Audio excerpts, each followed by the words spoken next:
Um jantar comemorativo em um restaurante sofisticado deveria ser o ápice de 10 anos de casamento.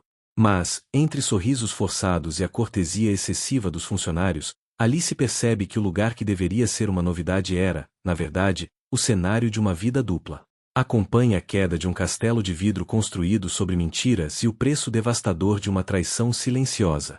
O perfume caro de Ricardo preenchia o carro enquanto ele dirigia para o novo restaurante da cidade.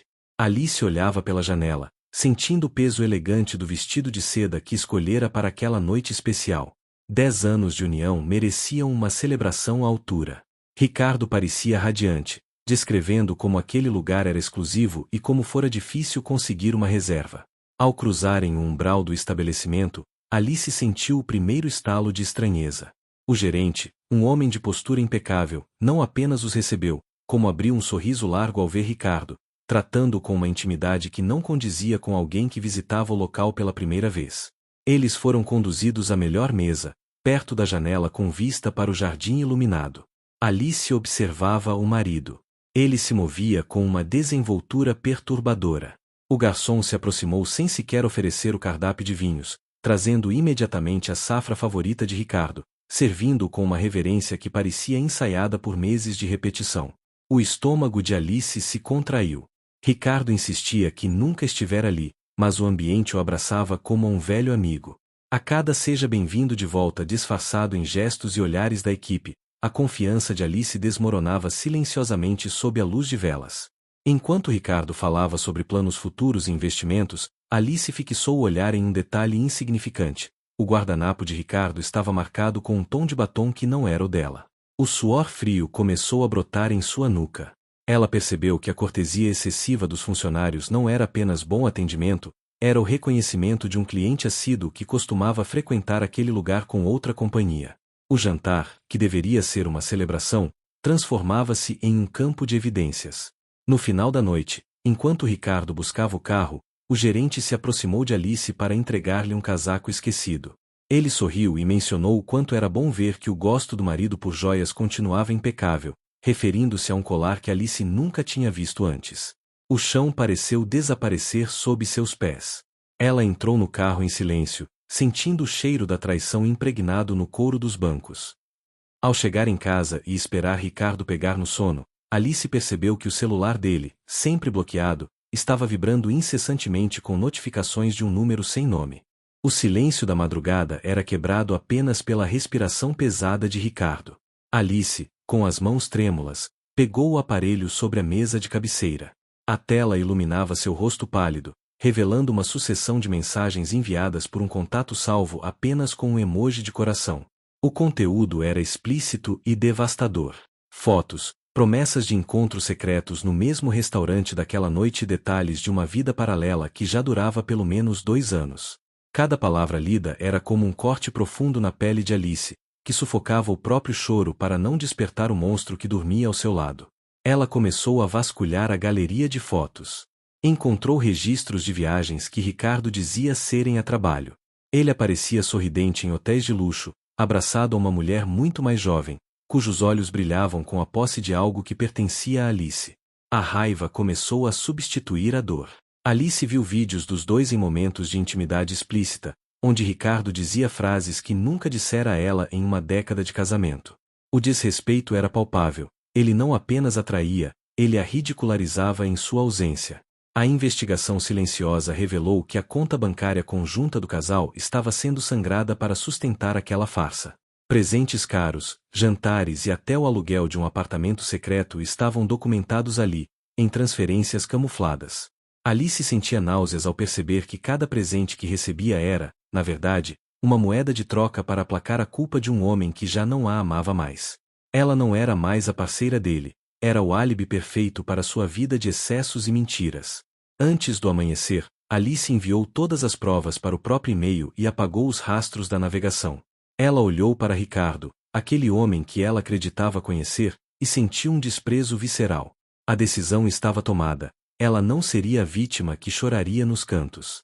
Ela prepararia o cenário para que o mundo de Ricardo desabasse de forma tão pública quanto o luxo que ele ostentava. Na manhã seguinte, enquanto tomavam café, Alice agiu como se nada tivesse acontecido, mas um envelope pardo chegou pelo correio, endereçado a ela, contendo algo que nem o celular de Ricardo havia mostrado. O envelope pardo continha fotos nítidas de Alice e Ricardo saindo do restaurante na noite anterior, tiradas por um detetive particular. Junto às fotos, uma nota anônima dizia: "Você não é a única a ser enganada." Alice percebeu que a amante de Ricardo também estava jogando. O jogo de traição era mais complexo do que ela imaginava. Tratava-se de uma guerra de territórios onde Alice era o obstáculo final. A frieza tomou conta de suas ações. Ela procurou um advogado de divórcio renomado, entregando o dossiê que coletara. Alice começou a frequentar os mesmos lugares que Ricardo frequentava com a outra mulher, mas sempre mantendo a discrição. Ela queria ver de perto a face daquela que ajudava a destruir seu lar. Quando finalmente as duas se cruzaram em uma loja de grife, o ar pareceu faltar. A amante usava o mesmo perfume que Alice sentirá no carro. Não houve palavras, apenas um olhar de reconhecimento mútuo que queimava como fogo. Alice percebeu que Ricardo contava a mesma história para ambas, a promessa de um futuro que nunca chegaria. A tensão em casa tornou-se insuportável. Ricardo, sentindo o distanciamento de Alice, tentava compensar com carinhos forçados e promessas vazias. Alice sentia repulsa a cada toque. Em uma noite de tempestade, ela o seguiu até o apartamento secreto. Observou da calçada a luz se acender e as silhuetas se unirem contra a cortina de vidro. O ódio atingiu seu ápice. Ela viu Ricardo fazendo para outra exatamente o que fazia para ela, repetindo gestos e ritos que ela considerava sagrados. Naquela noite, Alice não voltou para casa. Ela foi até o escritório de Ricardo e, usando sua chave reserva, começou a coletar documentos que provavam fraudes financeiras na empresa dele, recursos que ele desviara para manter a amante e o estilo de vida duplo. Ela descobriu que o império de Ricardo era uma fraude sustentada por crimes fiscais. Agora, ela não tinha apenas provas de traição amorosa, mas o poder de destruí-lo profissionalmente e enviá-lo para a prisão. No dia em que Ricardo planejava uma viagem surpresa com a amante, ele encontrou a sala de sua casa repleta de pessoas que ele jamais esperaria ver juntas. Ricardo entrou em casa com as malas prontas, sorrindo e falando ao telefone sobre negócios urgentes. Ao acender a luz da sala, o sorriso desapareceu instantaneamente. Sentada no sofá central estava Alice, e ao lado dela, a amante, com o rosto inchado de tanto chorar. Nas poltronas laterais, os sogros de Ricardo e o seu maior sócio na empresa observavam-no com expressões de profundo nojo. Alice não disse uma palavra, apenas apontou para o televisor, onde um vídeo em looping mostrava as provas de suas traições e de seus desvios financeiros. O silêncio na sala era mais ensurdecedor que qualquer grito. Ricardo tentou gaguejar uma explicação, mas o sócio se levantou e jogou sobre a mesa a ordem de afastamento imediato da empresa. A vida de privilégios de Ricardo estava evaporando em segundos. A amante, sentindo-se traída pelas promessas de que ele deixaria Alice em breve, revelou diante de todos que estava grávida e que Ricardo a pressionava para interromper a gestação para não complicar o divórcio que ele dizia estar preparando. A fúria dos pais de Ricardo, que sempre viram Alice como uma filha, foi o golpe final em sua moralidade. Eles o deserdaram ali mesmo, repudiando cada ato de covardia que ele cometera. Alice permanecia imóvel, com uma elegância gélida. Ela assistiu enquanto o homem que um dia amou se ajoelhava, implorando por perdão e tentando culpar a pressão do trabalho e a carência emocional. Suas palavras soavam vazias, como o eco de uma construção oca. O advogado de Alice entrou na sala com os papéis do divórcio litigioso, exigindo tudo o que restava. Ricardo percebeu que perderia a casa, os carros, a carreira e o respeito de todos. A humilhação era completa. Alice levantou-se silenciosamente, caminhou até ele e entregou-lhe a aliança, deixando-a cair no chão com um som metálico que encerrou 10 anos de história em um instante de absoluto desprezo.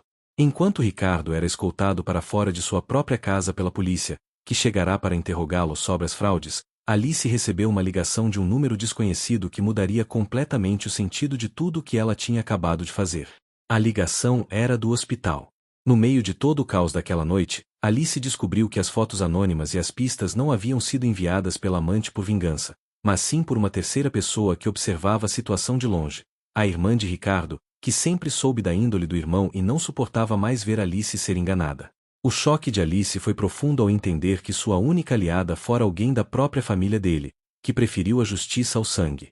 Com Ricardo atrás das grades aguardando julgamento pelas fraudes fiscais, Alice iniciou o processo de reconstrução. O apartamento secreto foi vendido, as contas foram saneadas e ela assumiu uma posição de liderança na empresa, limpando o nome da família que Ricardo quase destruíra. A amante, abandonada por Ricardo e sem o apoio financeiro que esperava, desapareceu da cidade, deixando para trás apenas a lembrança amarga de uma rivalidade que nunca deveria ter existido. Meses depois, Alice voltou ao restaurante onde tudo começou. Dessa vez, ela estava sozinha. O gerente, ao vê-la, baixou a cabeça envergonhado, reconhecendo que seu silêncio conivente com Ricardo fora parte do crime. Alice jantou em paz, apreciando a própria companhia e o silêncio que agora não era mais de dúvida, mas de liberdade. Ela percebeu que a traição de Ricardo, embora dolorosa, fora o catalisador que ela precisava para despertar de uma vida de aparências e tornar-se a mulher forte que sempre esteve escondida.